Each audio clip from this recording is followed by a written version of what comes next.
Ladies and gentlemen,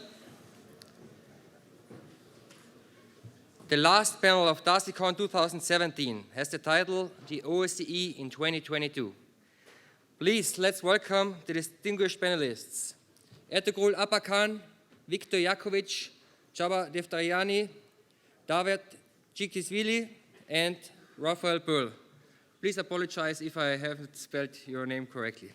Thank you. No, Hannes, actually you got my name perfectly. So thank you. Welcome, a warm welcome to the last panel of the day.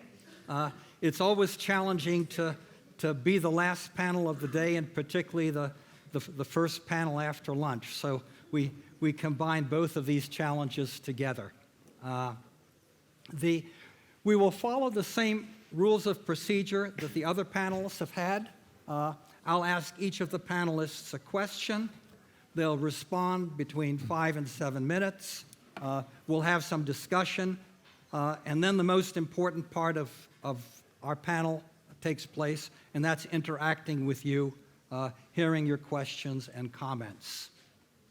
When I look at what makes a good panel, I'm very, very excited about this panel.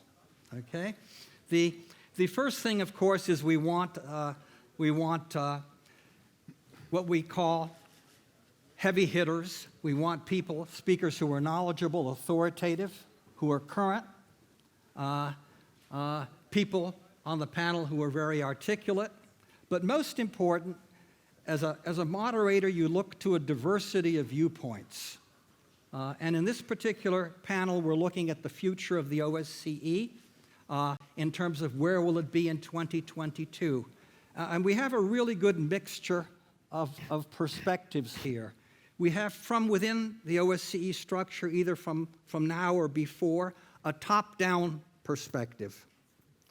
And we also have a field mission perspective, a bottoms-up perspective. And then from the outside, we have a perspective, an academic perspective. We have a foreign governmental and a diplomatic perspective, and also a scholarly perspective. And aside from a former diplomatic perspective, I think something that Victor brings very important to the table is a perspective of the economic sector. Victor heads something called or is active in something called the Vienna Economic Council. So we get a real diversity of viewpoints in terms of when we address this issue.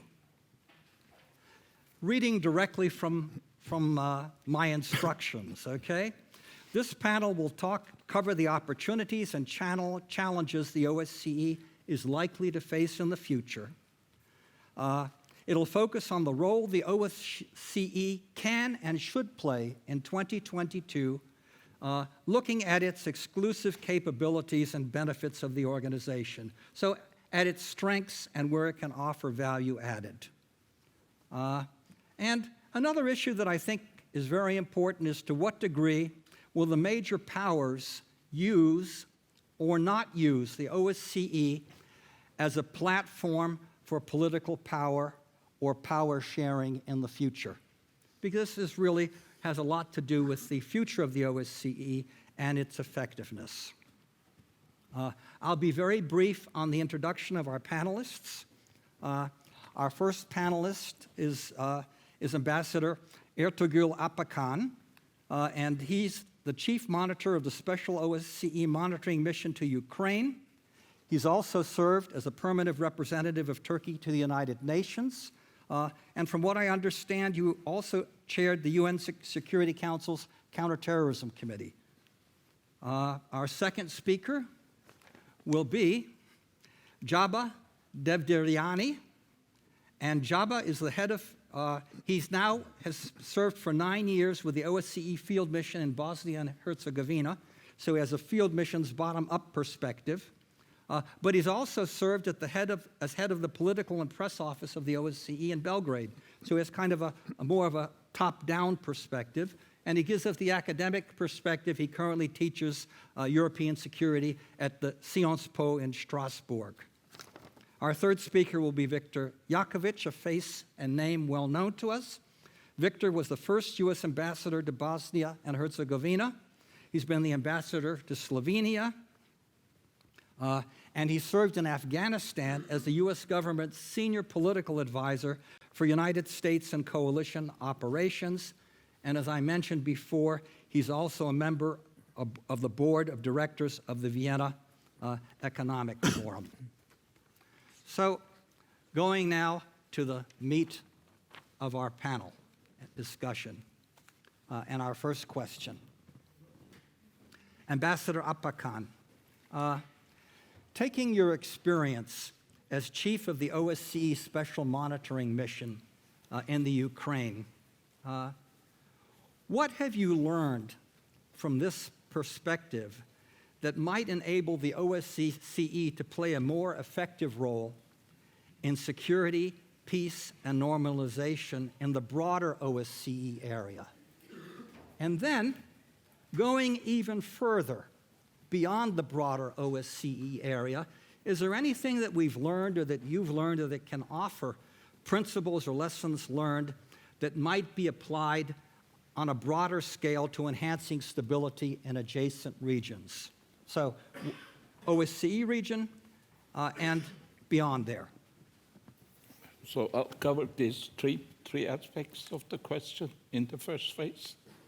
Okay. Yes? Okay. Well,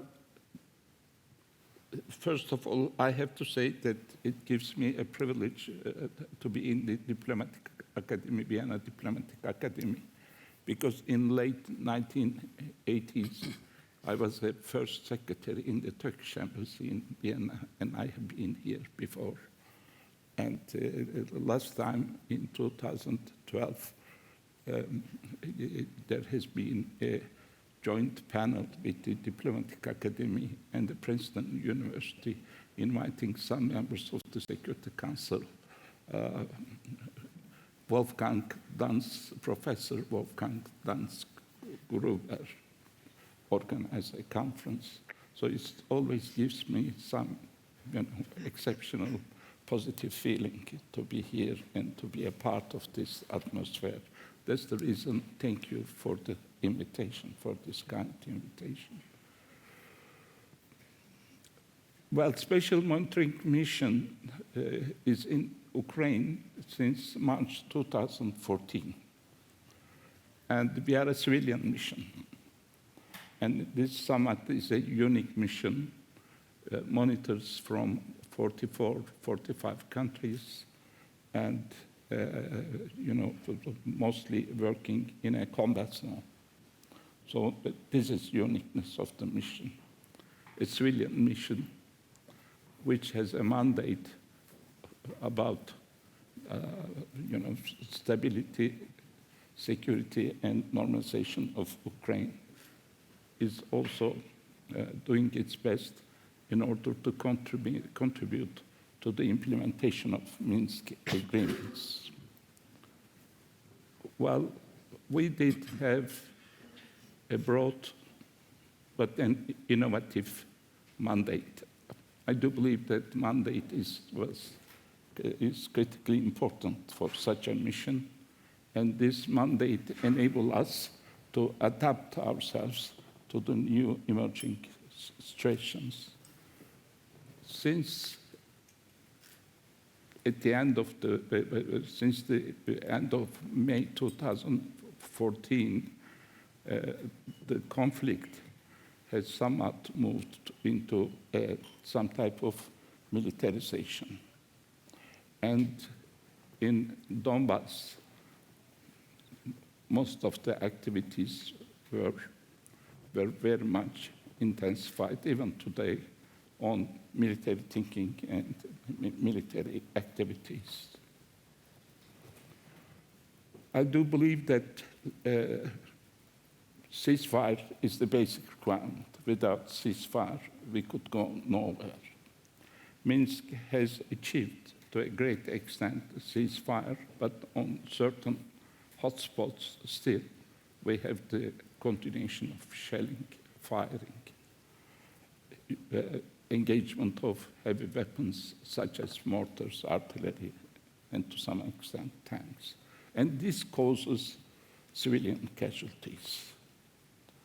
So I will repeat, for making a progress, the security of the contact line is important.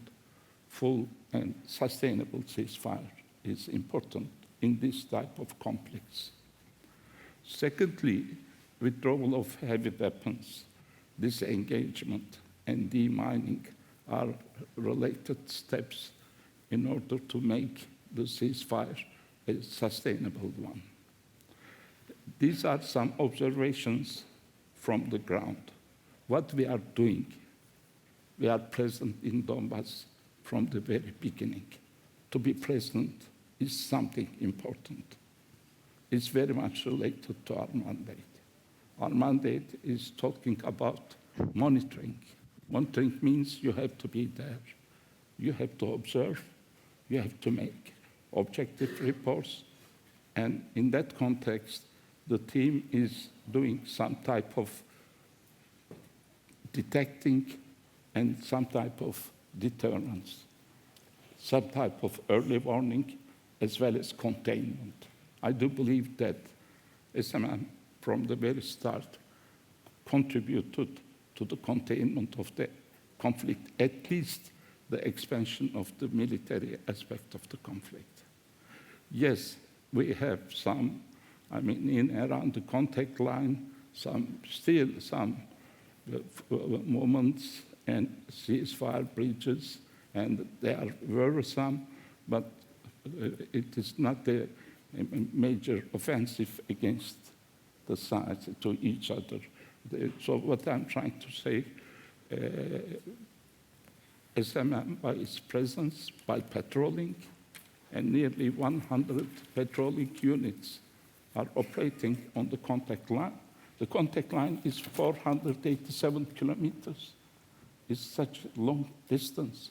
And our people, our civilian monitors, are patrolling throughout this line and in some remote areas in order to observe. So monitoring is something we should look in a more detailed fashion in the long run. It's not only to monitor, it's something active process. That's what I'm trying to say. Secondly, we are also doing good offices between the two sides. And we are trying to achieve some local ceasefire. For example, we had recently in Donetsk water filtration station, in the repairment of heating system and repairment of electricity network. The humanitarian response is also very much needed. But you have to achieve some type of local ceasefire in order to bring some remedies for the people. For example, during the last 2 months' time, particularly in Avdiivka, Yasnovata, people suffered a lot.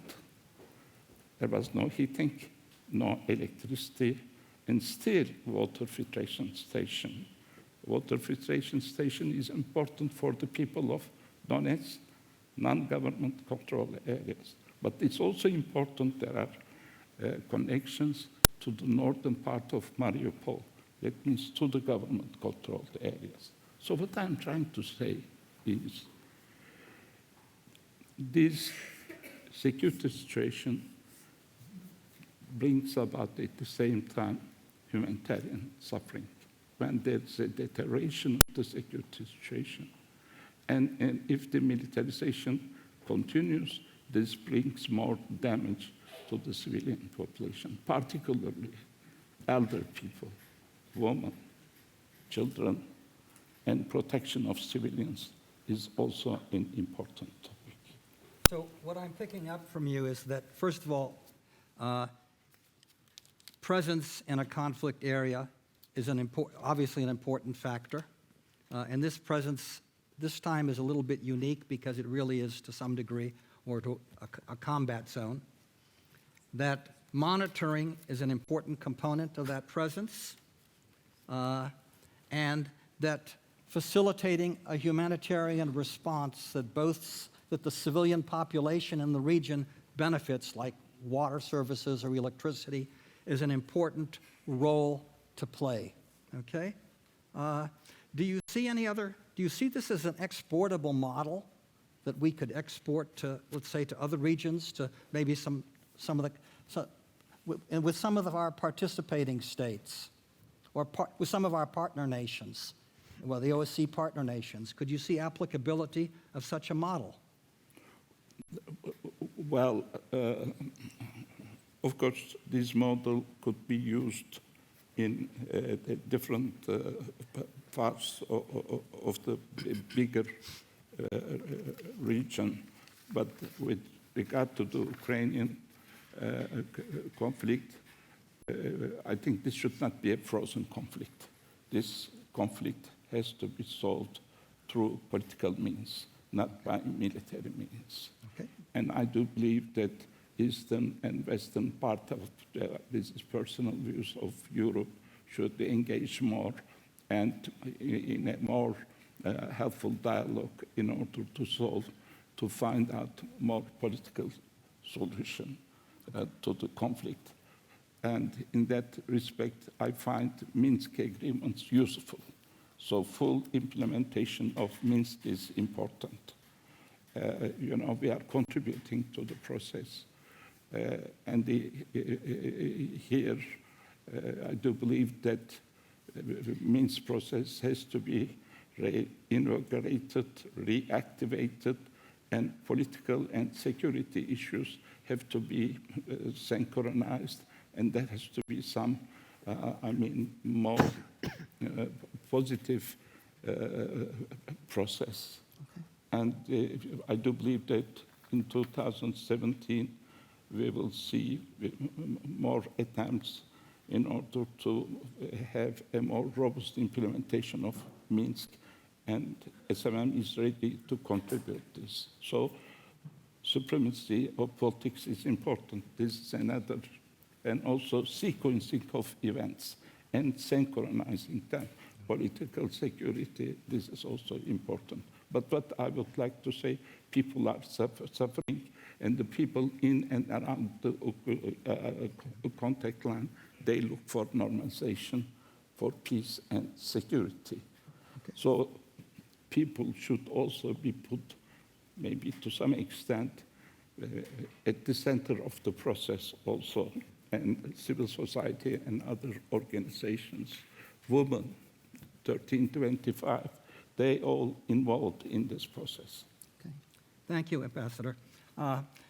David, I made a moderator's critical mistake. Okay, I changed the order of the panel, and in changing the order of the panel, I neglected to introduce you. Okay, so I'd like to also introduce our fourth panelist, David Shikvishvili. Almost perfect. A little bit more complicated than Raphael Pearl. And David is currently the counselor of the Russian mission to the OSCE, a familiar face. He also has policy planning experience in the Russian Ministry of Foreign Affairs, and he also is a lawyer and brings a legal perspective to our panel. Our second question will go to Jabba, and the question has to do with your field mission experience and perspective. And do you have any suggestions as to how to enhance the OSCE's operational effectiveness, looking from the bottom up from your perspectives? That would be question number one. And I do have a second question, although they only asked me to ask one question. And that is, if we have a Russian colleague on our panel, looking to 2022 from your academic perspective, do you have any thoughts as to how more constructively to engage Russia within the organizational OSCE context? Okay, thank you very much. I want to thank, first of all, the organizers of this conference at the Diplomatic Academy, the students that took their time and that are still here on Saturday, which is very impressive. And I want to tell them from the not so long time student's perspective myself, and as a teacher at the university. I've read this past week, an interesting article in the Foreign Policy magazine, which was called "The Definitive Guide to Drinking at the European Security Conferences," which is a useful article. It lists the key phrases that if you hear them at the European Security Conference, such as "we are at the stalemate," or "there needs to be more engagement of Russia," there you go, or something like that, you should have a shot and see how long you last. So before speaking, I looked through and I tried to avoid those phrases, hopefully. Now, you asked me two questions. One about from the field missions perspective, what can be enhanced in this organization, and another thing about how to engage Russia better or more. And I think what is the underlining point between these two questions is the question of relevance that we hear very often about the relevance of OSCE. And I have to say, from the field missions perspective, from the perspective of someone who's worked at the foreign ministry, I think the time has come for OSCE to stop obsessing about relevance and start looking at the substance. The Secretary General has spoken yesterday, Mr. Sagnier, and he said there was a point when we were in Astana that we have focused on individual threats, but we somehow lost the grasp of the bigger picture. And I think it is symptomatic to being obsessed about relevance, because if you're obsessed about relevance, you are chasing the budgets. And that might not be the best way forward. I think the best way forward would be to focus on performance and on impact. And this brings us to the question of how would OSCE evolve to 2022 from these 2 points of view, enhancing its capacity, bringing all of the actors in. And as an institutionalist myself, I believe that organizations carry a certain DNA. They're endowed by their creators by a certain pattern of operation, and they continue to be best at it, even though the years pass and the decades pass.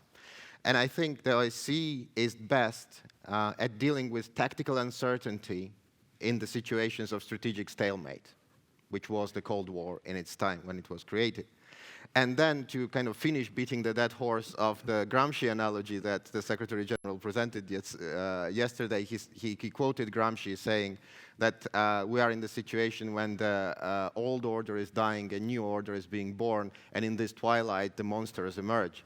And I think I can say that OSCE is specifically designed to make sure that this twilight is less somber and that the monster is a little bit more tamer. So from that point of view, I think OSCE is relevant and will continue to be relevant, especially in the context of bringing Russia into the strategic discussions that are happening right now. Now, what would the curve of that relevance be? And there I have to say it depends. And I think there are many elements in that, but I will just focus on one that worries me most as Georgian. And I think should worry Ambassador Apokan as well in Ukraine. And that question is, are we at the stalemate? Because I fear if we're not in the stalemate, and if the countries or the actors, non-state actors, feel that they still can gain by having an aggressive agenda, the agenda of challenging the existing order, then they might not necessarily come to Hofburg to seek the resolution because there is no stalemate. Or even worse, they might come to Hofburg to seek tactical respite, which is opposite of the objectives of the OSCE. And I don't have an answer to that question, whether we are at the point when OSCE's relevance will peak in the coming 2 years, or it would peak in the coming 5 years, or in the 10 years. And now, very briefly, just bullet points about what can be enhanced in OSCE from the field officer's perspective. I think the key thing to do, and these are little things which are, I think, doable without much political ado. I think the OSCE should make sure that the experience that is generated in this organization accumulates, not drains from the organization. What do I mean? yesterday we said that the organization is not a real organization. It doesn't have the international legal personality, and it affects the organization's work in many ways, one of which are the term limits. This is not a career organization. An officer can serve 7 years on the same post and 10 years in total. And I would say it would be wrong to move to the fully career-based organization here, because OSCE is not set up for that. It is set up to be flexible. It is set up to be adaptable, especially in the field. And if we make it a fully career-based organization, I'm afraid it leads to sclerosis of the organization and the lack of renewal. But I think the terms could be extended. So instead of 7 and 10, if we have say, 12 and 20, we will assure that the people who have started in the field can come to Hofburg, can come to Vienna Secretariat, and use their experience that they got in the field to transform the organization and to affect its thinking. This is a very interesting point, because what apparently happens very often now is people come in from the ranks and they start to rise up, and then before they get near the top, they're out. Precisely. So that is one, the vertical mobility and consideration about term limits, which, by the way, was recommended several times by the high-level panels that were thinking about the reform of OSCE. Second, I think it is very important that the best practices that we have in missions such as in Ukraine right now in terms of border or boundary monitoring, in missions such as Bosnia-Herzegovina when we have the property restitution program, in missions like Serbia where we had an excellent police training and retraining program, these lessons learned must be digested and used to shape standards. And by standards, I mean soft standards and not the standards of international law, but the standards of behavior and of addressing these specific challenges.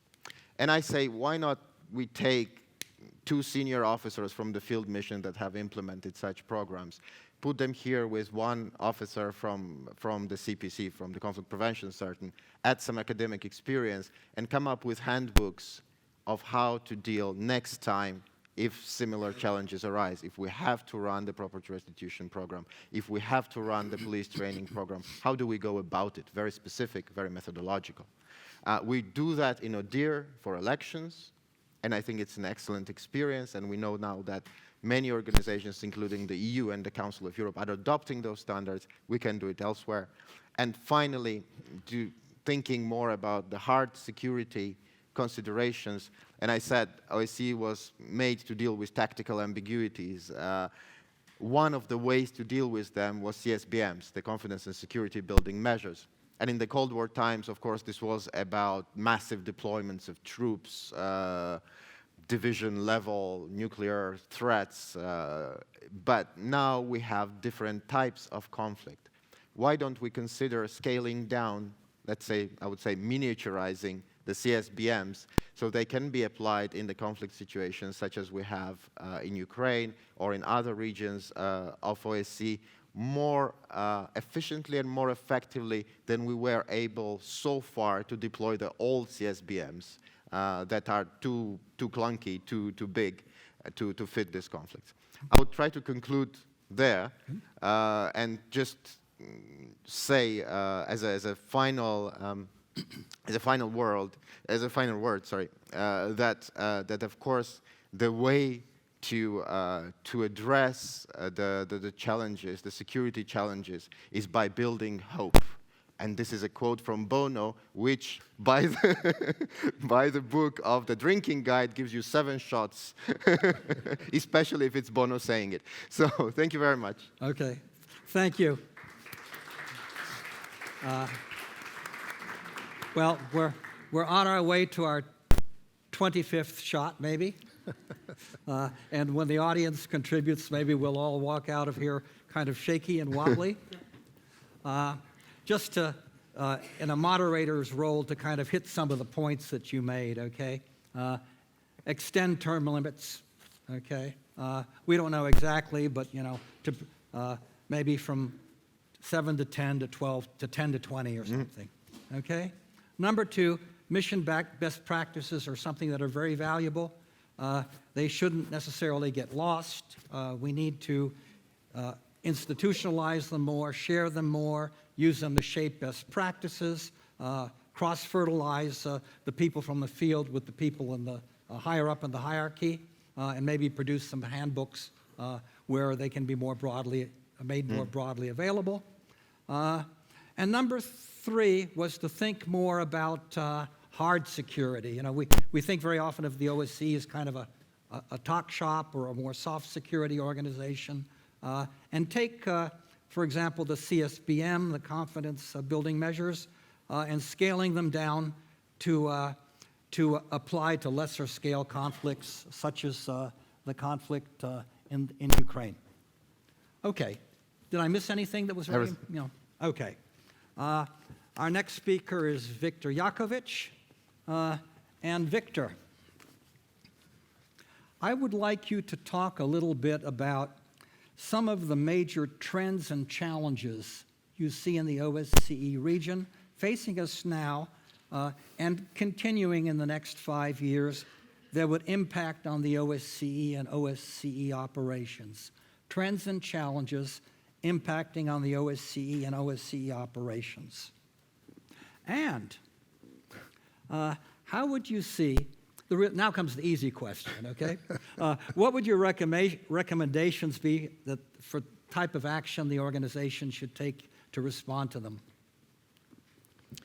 Okay, well, thank you.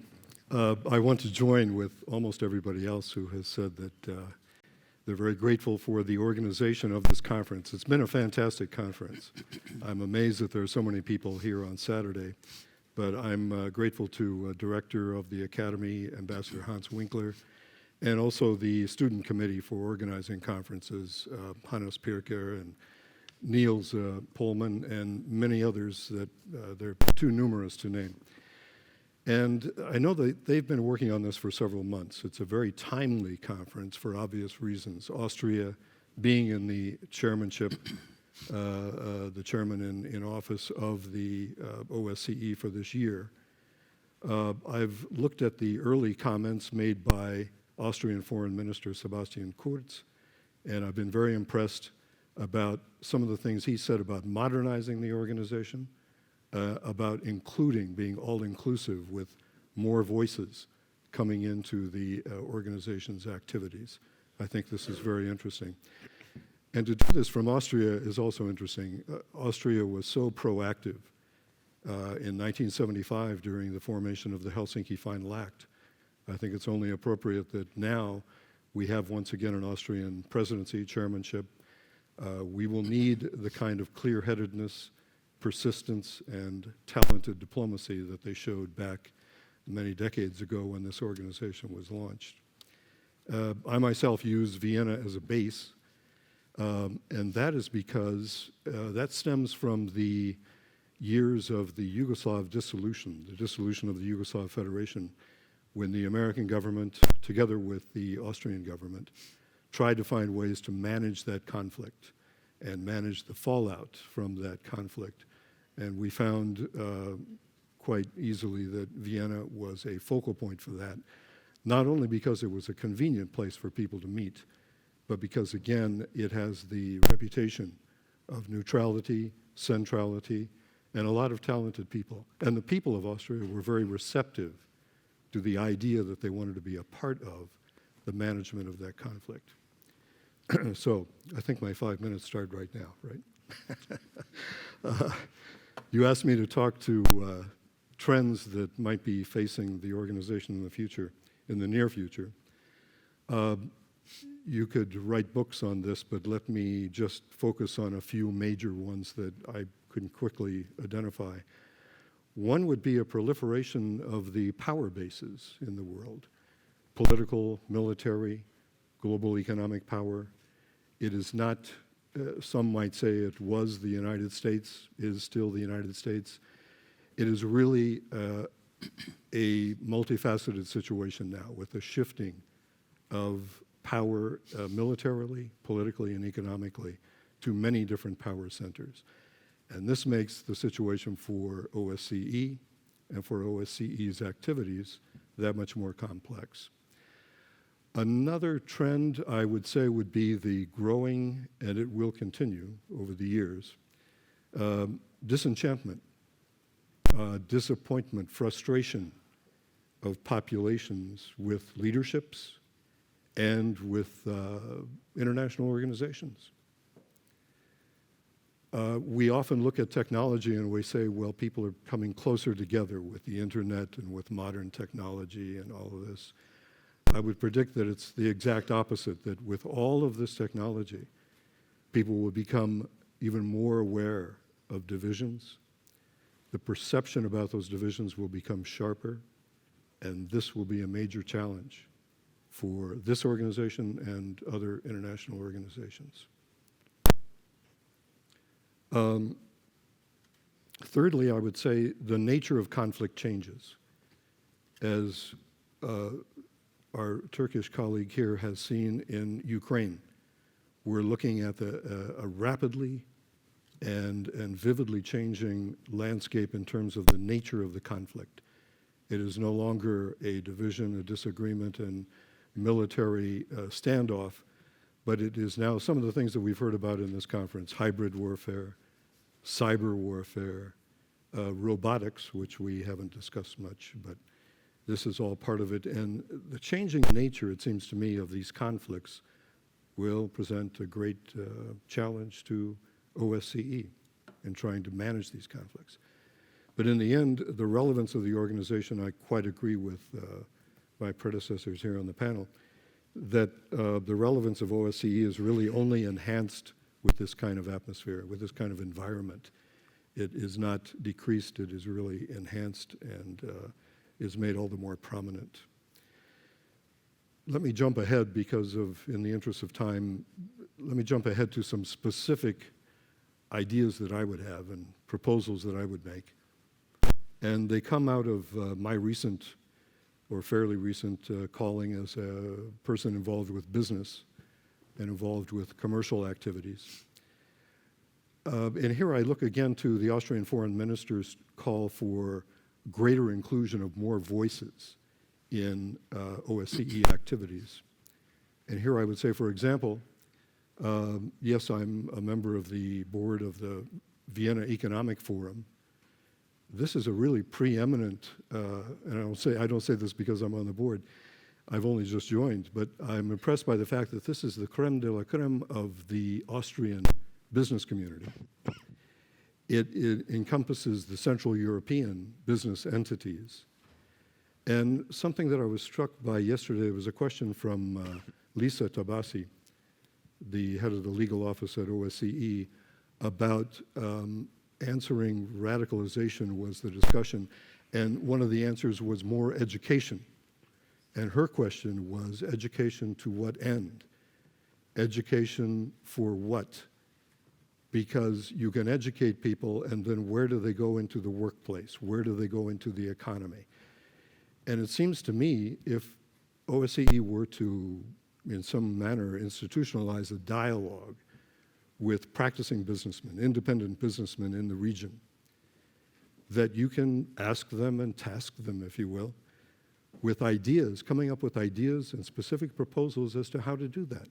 We heard that migration into the Euro-Atlantic community, well, we didn't just hear it yesterday, but we know, we feel it in our countries, that this is an issue.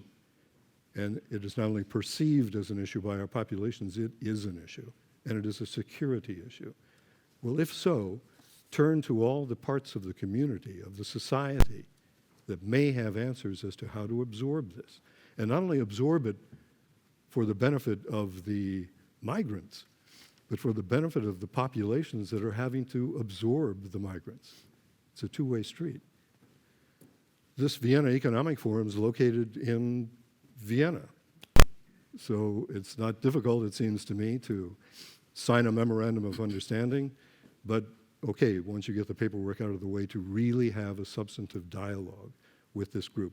I also happen to be chairman of the Business Advisory Council for Southeastern Europe and Eurasia, the only American who has taken on that position. And I'm authorized to sign today with OSCE such a memorandum that would make our people, the members of our organization, available to you for this sort of thing. That's a specific proposal I would come up with.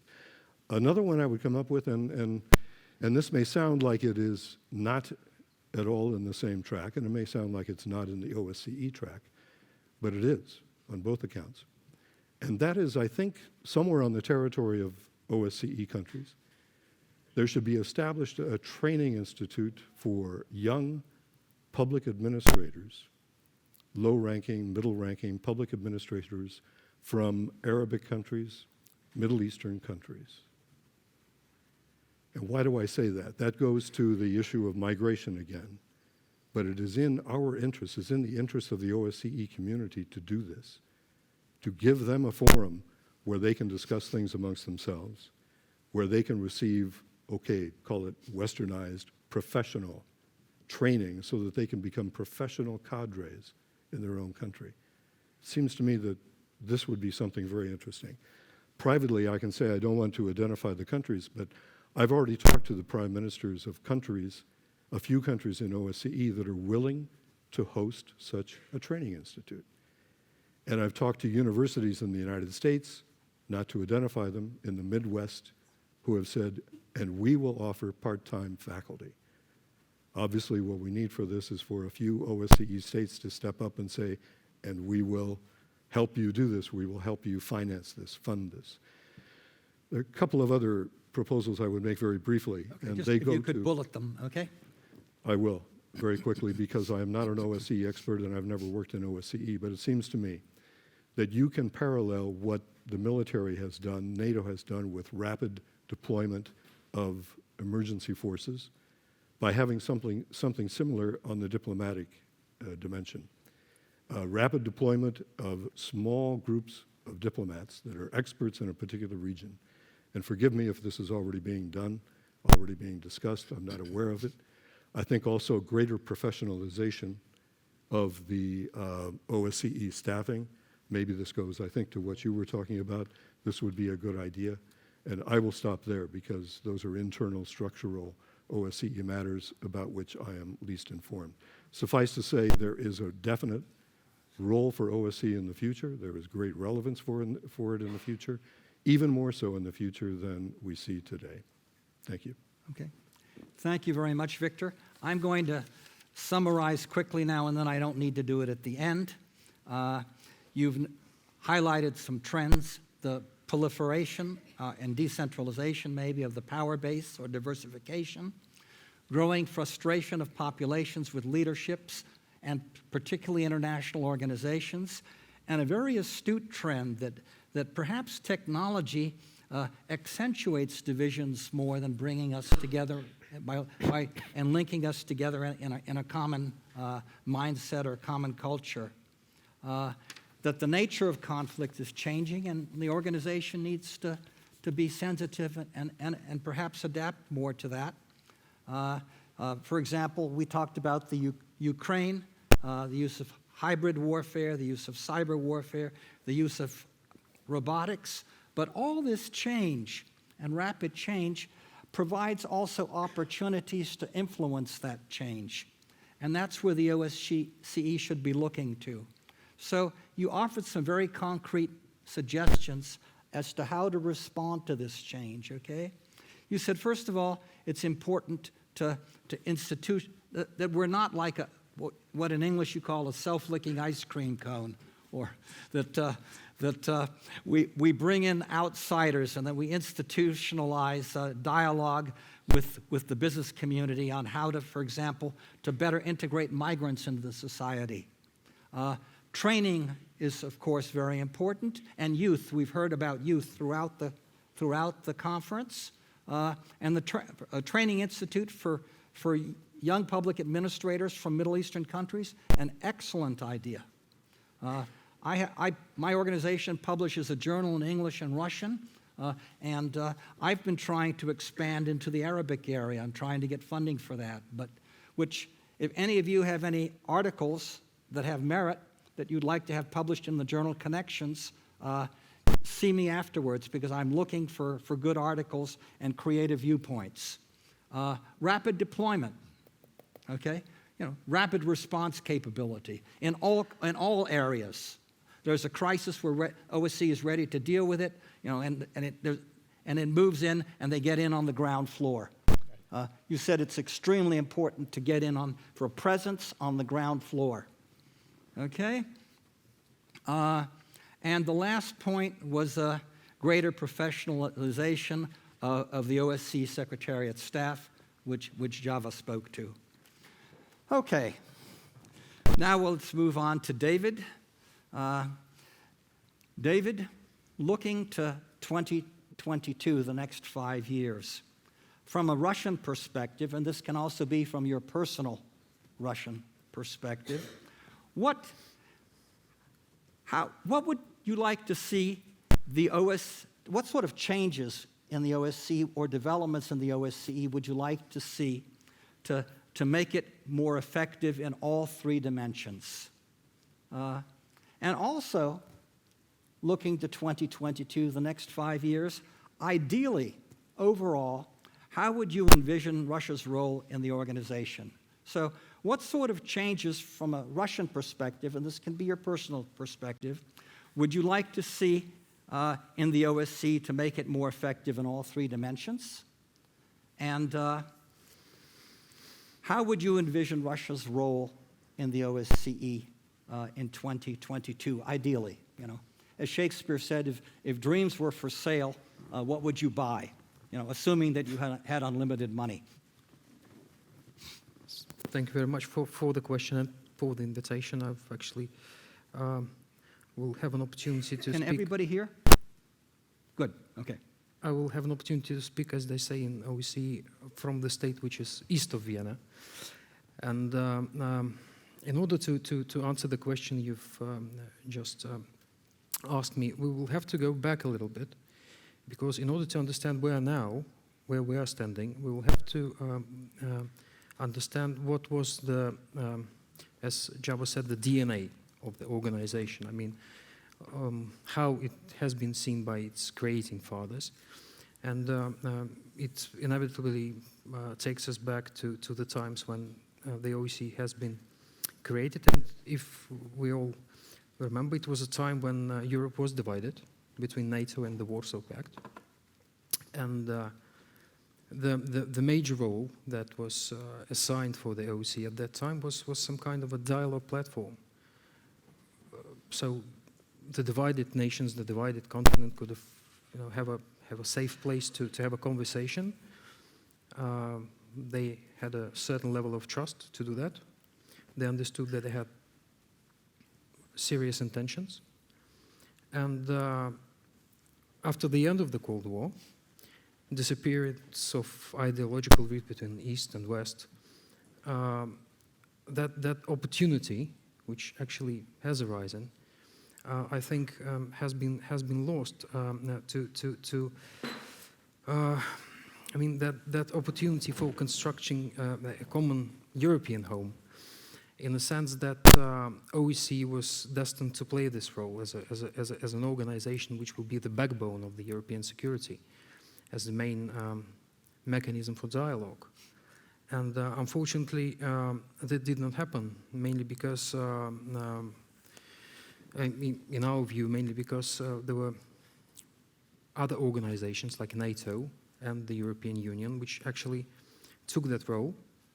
And despite the fact that OSCE still existed, the major security talks, the major economic issues, the development issues, they were actually all transferred to NATO and the EU. And despite the fact that OSCE still existed, it actually lost its chance to be transformed into a fully fledged organization. But Yeah. Russia is a member and an important True. member of the OSCE. True. True. But, I mean, OSCE is a very unique place. It has a lot of capabilities, a lot of unique advantages, but it also has that strange, unique feature, which means that it is an organization, but it is not an organization in the full sense of an international organization. We have no charter, which means that in certain areas, it's very difficult for it to operate. I mean, the commitments we have in the OSCE they are not binding, they're politically binding, but they are not legally binding. So in order, from my personal perspective and from the perspective of the government I'm representing at the moment, we have to decide on the way we see the organization in the future. If it's going to stay the same, in the same condition, in the same situation as it is now, it's, you know, it has a lot of experience, a lot of advantages, but we cannot transform it into something which will, you know, benefit us all. Or we would like to use that, we will have to think seriously of granting this organization a clear mandate and the charter and the clear status. Well, working on the assumption that we don't completely structurally overhaul the organization, and that we don't get bogged down with legal definitions like trying to define terrorism. If you want to wreck a conference that's on terrorism, the first thing you do is you say, okay, we need to come up with a definition of terrorism, and then nobody can agree on anything, and the conference is not effective. As a practical matter, okay, this is the organization we have. And Russia has is a very important member and has a potentially very important role to play. Okay? And we're not going to totally change or restructure the organization overnight. It just is not going to happen. Okay? True. It might fall apart, but we're not going to totally restructure it. How, within what's reasonably achievable, you know, in the next years, how would Russia want to work with the organization? I assume that it does. And what would it like to see in terms of areas of activity and areas of outcome? Something that would suit Russian foreign policy better and Russian strategic interests.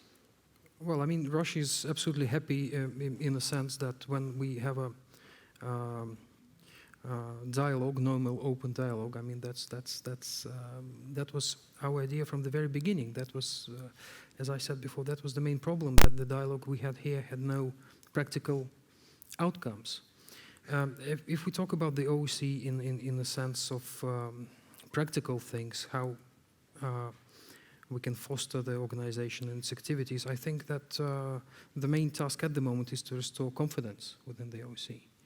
Because there's a lack of confidence, we have 57 states, and every time you visit the Permanent Council meeting, which happens every Thursday, you see and you hear a lot of things where actually, you know, countries are saying things towards each other which actually don't help in establishing a real dialogue and restoring confidence. So we have to think probably, we should think, have, I don't know, intellectual, political mistakes made to be talked over.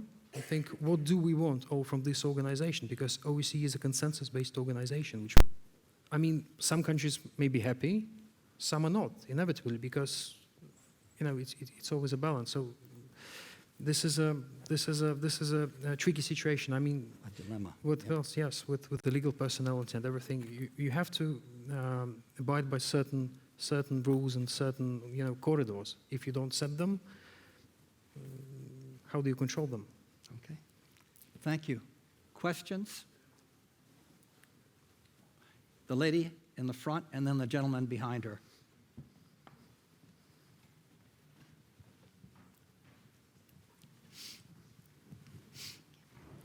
My name is Kristina Voloshuk. My question goes to Mr. Apakan.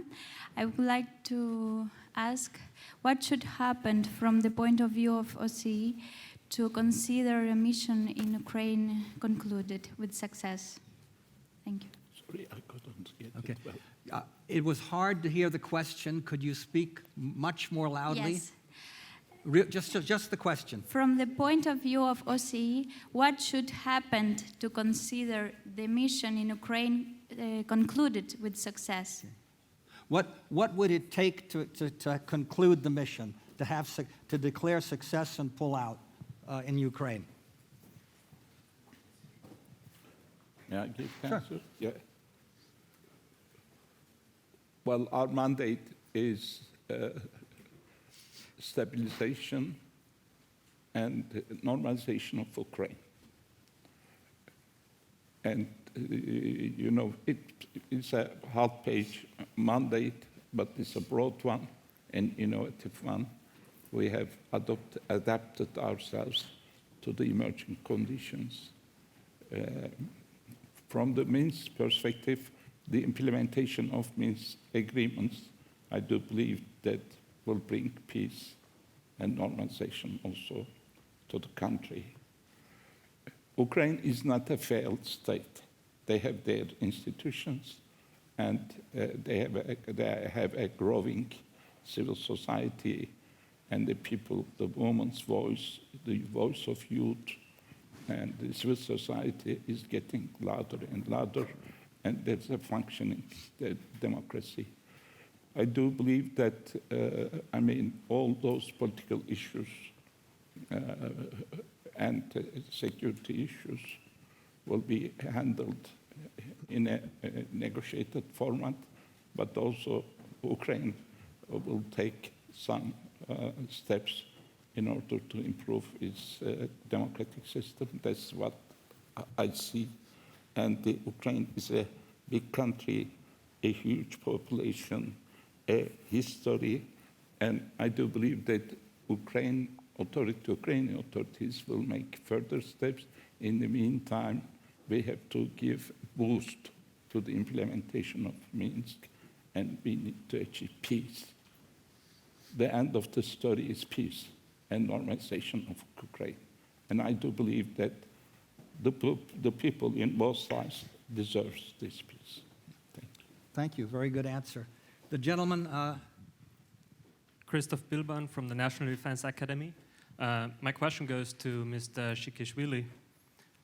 Regarding your comment on the Eastern Eurasian Economic Union and the cooperation with OSCE, if China is currently, as China is currently bypassing the EA-EU area in the south of the new Silk Road, what will be the benefit for OSCE and Europe to cooperate with the EA-EU in your point of view?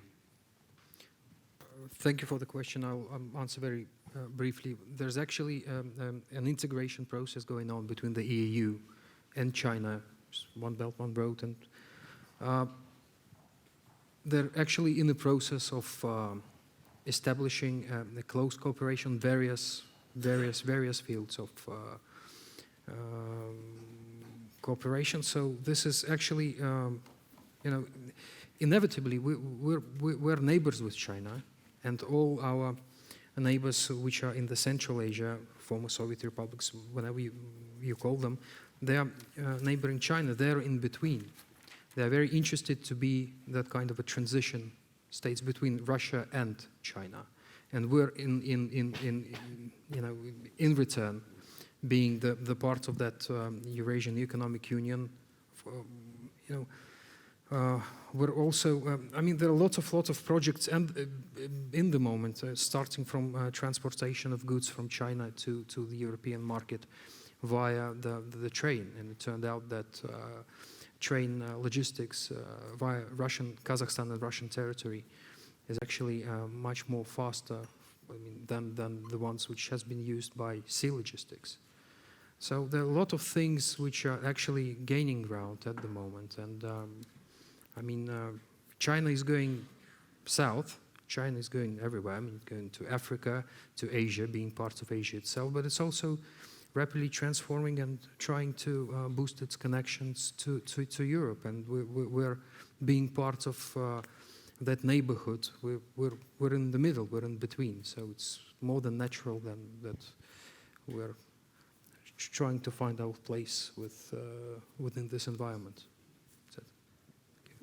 thank you, David. Additional questions? Gentlemen, all the way in the back of the room. Or almost in the back, and there's one further back than two. Richard Harknett. So I wanted to pick up on this point, interesting point that you raised, Ambassador Jakovich, about the impact of technology and how it might actually divide or deepen divisions, right? So we've tended to think about civil society from a globalist or universalist standpoint. So what happens if civil society becomes uncivil? Right? I mean, if the tendency is actually towards digital tribalism, yeah, then this becomes an actor space that we have to interact with at the diplomatic and institutional level potentially quite differently. I wonder if you could comment a little bit about that. Well, that would be a very difficult question to answer. It's a great question. I think what you're talking about is the potential radicalization even of civil society in various countries or various areas where people may sense these divisions very deeply, and civil society becomes a reflection of that, which would be a natural result of what I had mentioned earlier.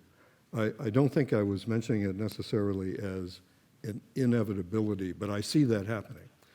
I see it happening. I see great frustrations. You know, we think again, and here, sorry to repeat myself, but we think of people watching more and more television and the globality of the media availability, and we think that this makes everyone be part of a global village, if I may throw out a very old cliche, and that deserves a couple of shots probably.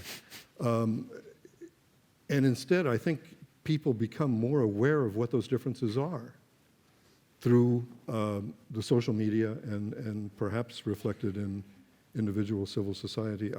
I'm not sure I could really get into that, but they become more aware of two things: the divisions that exist between themselves and other people, and I think the frustrations become greater between, let's say, the developed world and the undeveloped world, because we've often used the term, and I heard it recently here, used in a historical context, of convergence. We have often talked about the need for convergence between recent entries into the European Union and the traditional members of the European Union, for example. But if you read most recent studies of this, you suddenly see that new states entering into the European Union will take decades, if not longer, to achieve even a modicum of a standard that exists in Western Europe. Well, what does that mean for the population? And how does the population react to that? The reaction is not only to their own circumstances immediately, but the reaction is to that international organization to which we believe they aspire. I'm sorry, I don't have an answer to the question. I simply have more and more ripples, I think, out of the question that you've asked. And they're troubling, they're alarming even to me. And all I'm trying to do is to knock down the cliche that everything is fine and the globalization is making us better. Globalization of information is helping us. Yes, to a certain extent, no doubt, but problems abound. Okay. Any one of the other panelists want to comment very briefly on that, or? Okay, additional questions. Okay. No additional questions? It's getting late in the day. Okay. I'm sorry, I missed somebody. Okay, excellent, thank you.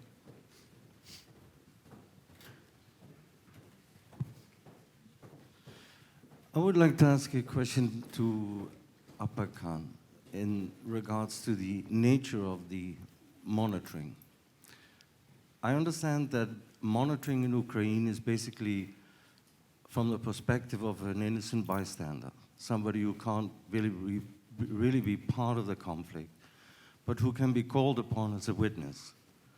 Now, my question is, how does your monitoring feed into the OSCE as an organization, in the sense of how does it contribute to create from a stalemate into a solution? Yeah. And the second question I have towards Mr. Yaba, it has always struck me that there are only field operations in certain countries, but never in the West. Wouldn't there be room, given the way the OSCE has to respond to the changing media, the changing information stream, to put operations, not missions, but operations in the West?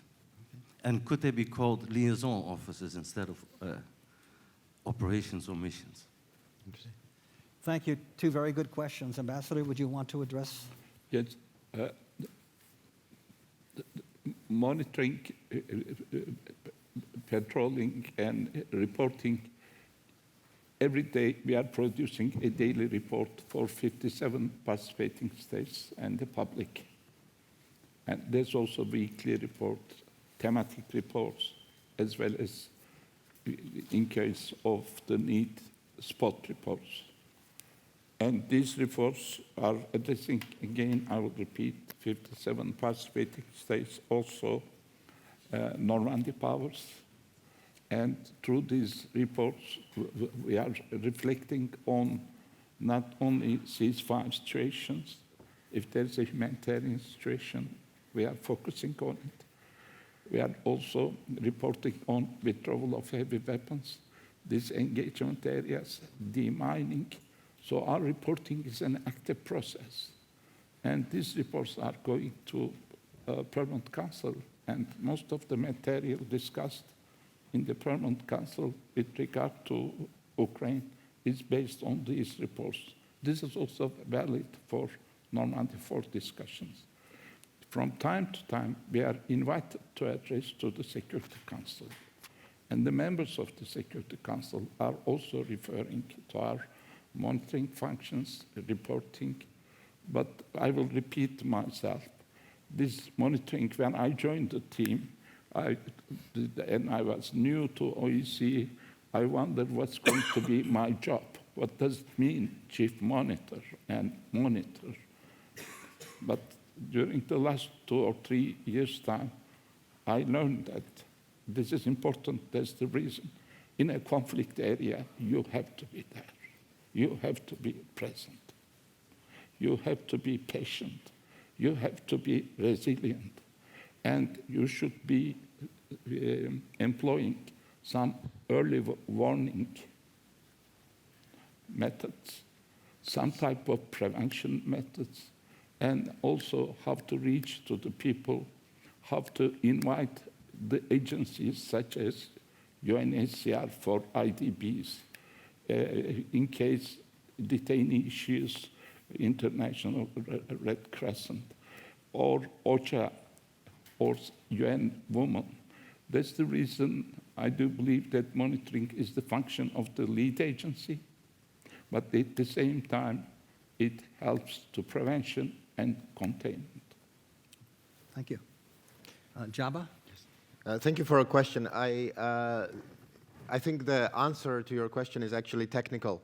OSCE is, I'll try to explain. OSCE is not a country, so it cannot have embassies in different countries. But when it comes to deployment of OSCE missions, indeed you're right, they are deployed in certain countries and not the others. And the way they are deployed is by the request of the country's government and with the approval of all 57. So there is a specific procedure of going about it. Now, when you are saying why are not the Western countries covered, in fact they are covered by the monitoring of the independent bodies. For example, ODIHR sends the election observation missions to the countries such as United States. The OSCE representative for the freedom of the media recently has issued extremely critical report about France. So I think it's also a question of resources. You cannot have missions everywhere. But if you are talking about something else and I misunderstood your question, please.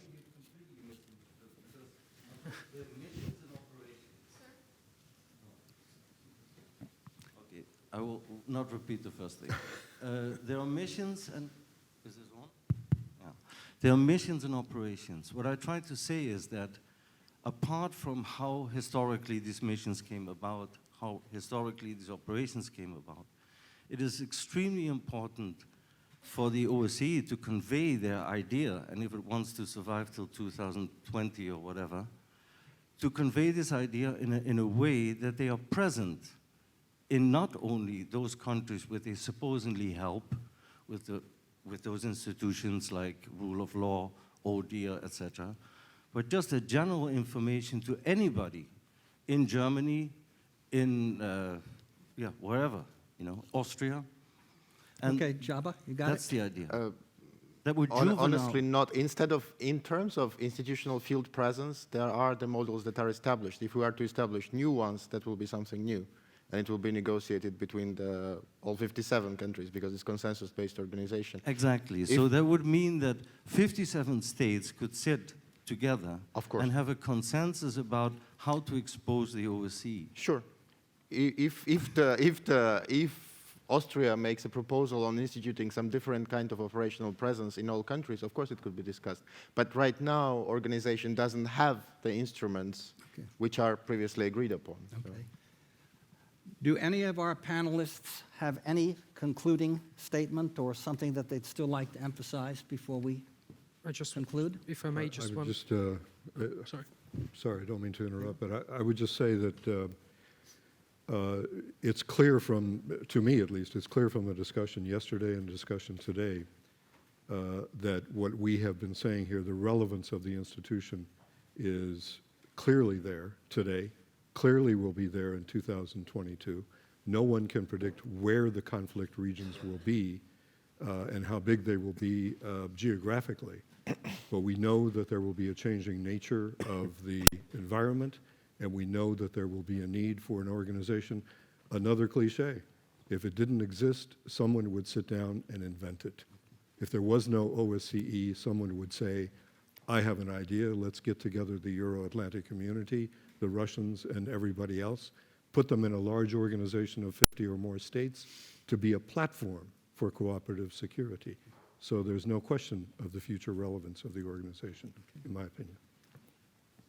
Thank you. I just pick up that point. I fully agree with that, and just have to say that the nature of the organization is such that OSCE cannot impose a solution of a crisis because of its consensus-based nature. But that's why I was mentioning the political will before that, because when there's a political will, it turns out that the OSCE can act quickly, effectively, and the SMM, I will have to repeat that, shows that.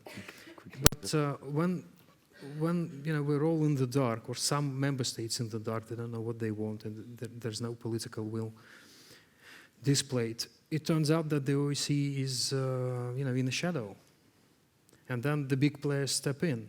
Because from what I understand, before I was actually going to Vienna to the mission, I dreamed myself an OSCE as a mini UN in terms of an organization that helps the bigger guys on a regional level.